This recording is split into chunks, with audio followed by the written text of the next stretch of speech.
Okay, here we have the 2020 Kodiak Ultralight 201 QB. We'll start up front, work our way around.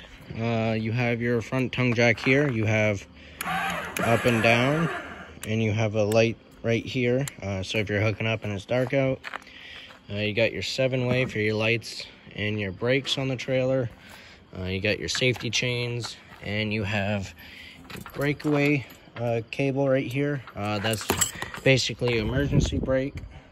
So if for some reason it came off your ball, that would pull out and it'd lock up your brakes for you. You got your propane tanks up here. This cover will slide off, and there's also access right here, so you don't have to take the cover on and off every time. Access your valves, turn them on, and then you'll have gas. You got your regulator right here. This little arrow will point to what tank it's drawing from. Alright. You have a 12-volt battery. That'll power all your 12-volt system. This is prepped for solar charging. It does have the wires already connected up. You would just have to buy a solar panel and hook that up, and I believe right here, this is where it plugs in, so you would have to get a Furion solar panel that hooks up to this. Alright, we'll move down the side. You got your storage compartment right here, and there are magnets on it that keep the door open. So nice big pass-through storage up front, and there is a light in here, and there's light switches over there to turn them on.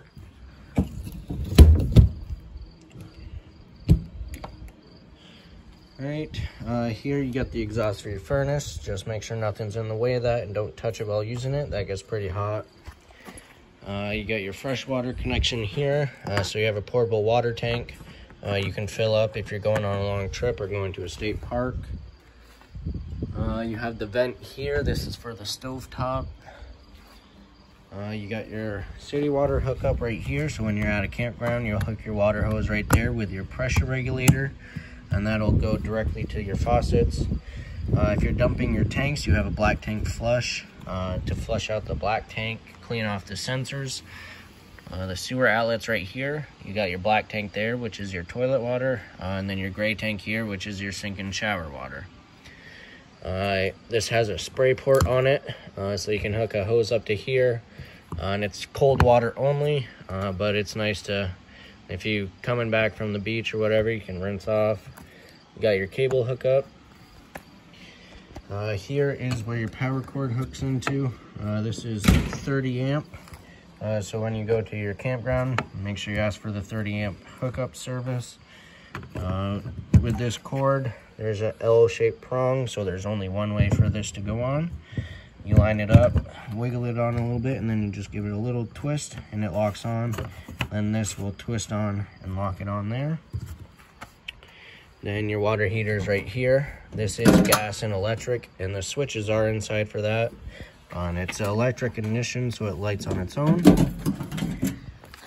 All right, move to the back. Your spare tires back here, and this is prepped for a backup camera. This unit is equipped with the power jack stabilizers. So you got your switch here for the rear one. You got extend and retract. Once they hit the ground, and you kind of hear the motor wind down a little bit, let off the switch. These are only made for stabilizing. You don't want to try and level the camper with that. You put blocks on the tires to level it side to side, then use the front tongue jack for front to back leveling. Once it's leveled, then you can crank those down until they hit the ground. Put a little pressure on, just to take the shake out of the camper while moving around and stuff. All right, you got a cable hook up here, so you can hook a TV outside, and you got outlets right there. It does have a TV mount right here. Then the other side of the storage compartment. And this switch is for the front stabilizer jacks. That one's inside. Then you got a couple light switches here. So the middle one will be for the LED strip inside. And then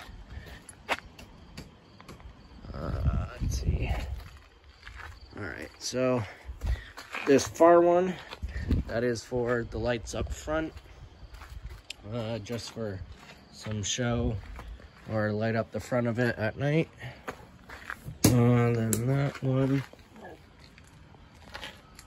there's some lights right under here to light up the stabilizer jacks. So if you're pulling up to your campsite at night, you can see where your stabilizer jacks are, so you can see what you're doing basically. So that's a nice little feature. And also at night it'll light it up around, so it looks kind of cool. All right, we'll move inside. This is equipped with the solid step. So this just folds up. And there's a little lock right here that'll lock it in for travel. And then to let it down, you just pull that and you pull your steps down. On each side, there's a little pin that you can pull out and adjust the length of the leg. That way it's sitting flush right here. You want this sitting flush, that way your door opens and closes properly without binding on it.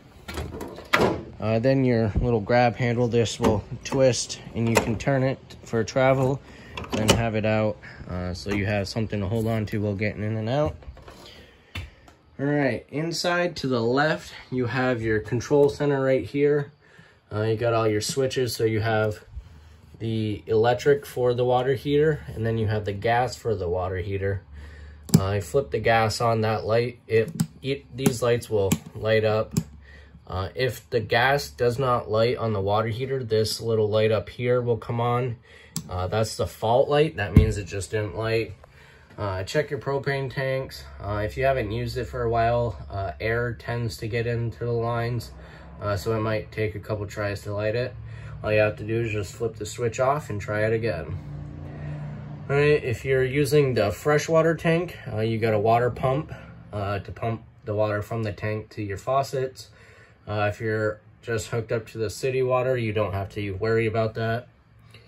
You got a porch light here, so the light's under the awning right there. And then the ceiling light, it only works for this single light right here. All the others are push button. So there's a little push button in the center. You push it and it turns on. Then you have your awning switch right here, so you have in and out. And with this awning, yeah, so with the door all the way open, it will be in the way of that arm, so you just have to have the door closed a little bit. Then you just press and hold the out button, and it will roll out. And with the electric awnings, they don't stop on their own, so you have to watch it while rolling it out. There's going to be a valance that'll fold down. Once that folds down, it's pretty much straight up and down. Let off the switch, and it's all the way out. So right about there, actually right about there, I'd say that's all the way out. If you do go a little further, there is a little warning sticker right there. So if you start to see that, definitely let off the switch, or else it'll roll up backwards. Could stretch your fabric, and it might bend some arms. Sometimes it doesn't do any damage, but definitely be cautious of that. You don't want to roll it up backwards. Then rolling it in, you just press and hold in on the switch, and it will stop on its own when it's all the way in, because there's no more fabric to roll up. But once it does stop, immediately let off the switch, because you don't want to keep holding it down, or else it will burn up the motor on it.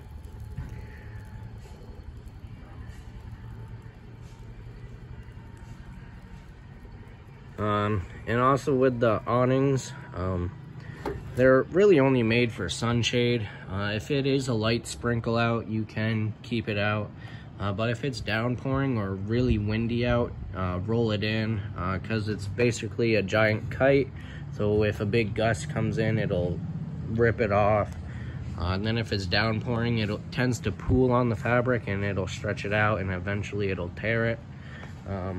And when you go in for the night, just make sure it's in, because you never know what's going to happen while you're asleep. So just be careful of that. All right. So the last thing on here is your monitor panel, which is all these buttons right here. So you got your freshwater tank. You'll push these buttons and it'll light up right there, indicating how full they are. And you can also keep track of how charged your battery is. Then you got your black tank, and it does have a black one, and a black 2, and a gray 1, and a gray 2.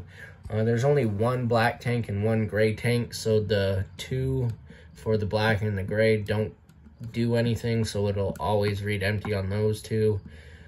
But all you have to worry about is black 1 and black 1 and gray 1. So they're empty, and sometimes these sensors aren't the greatest, so sometimes stuff will get stuck on it, like in the black tank, toilet paper might get stuck on the sensor, or even if just moisture's on it, it will misread. So it could be completely empty, but if there's moisture or something on the sensor that says full, it'll read full. So just if it's reading full and you just dumped it, look down the toilet. You might have to just fill it up with water and put chemicals in it and let it sit for a little bit. Then you should be all set. All right, you got your bed area here.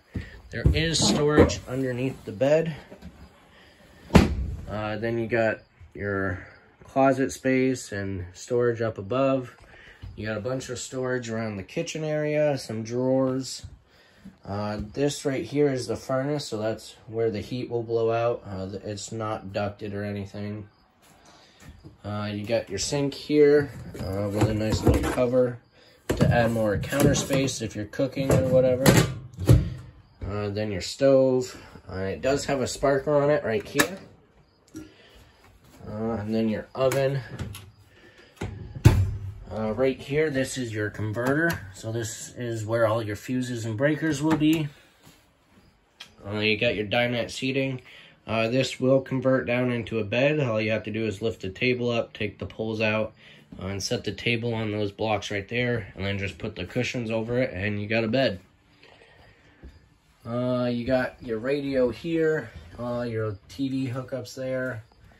Your thermostat right here. This is for your furnace only, and it's got one switch, so it's pretty easy. You just click it to the right and you can set the temperature. Then make sure it's clicked all the way to the left. That means it's off, especially when storing it in the winter. This only goes down to 50 degrees, so obviously in the winter it gets colder than that. So if it's not clicked all the way, it'll try and keep lighting itself. Then your air conditioner, it has the controls right here. Pretty self-explanatory. Then your fridge, it's right here. So these handles, all you do is just pull on it and you can open the door. And then the freezer. And to control the fridge, the switch is in the freezer section. So you do have to open the freezer door to control it. You got your on-off button here. So it'll beep at you telling you it's on. Also, if you're not plugged in and it tries lighting on gas and it doesn't light, it'll also beep at you. So with this button, that controls the source, so it's gas and electric. With it pushed in, it's on auto. That means it's looking for electricity first. If you lose power or if you're not plugged in, it'll try and light on gas automatically, hence the auto.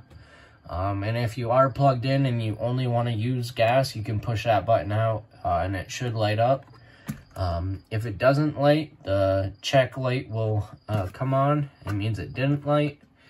All you have to do is just check your gas tanks, make sure there's stuff in it, make sure they're on, and then just try it again. Alright, you got a household microwave, and then you got your light and fan for the stovetop.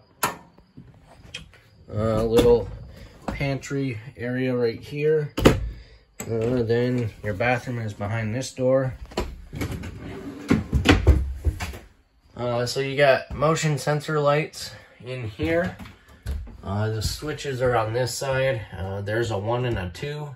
I believe 1 is always on, and then 2 is the motion sensor. So you can have it on 2.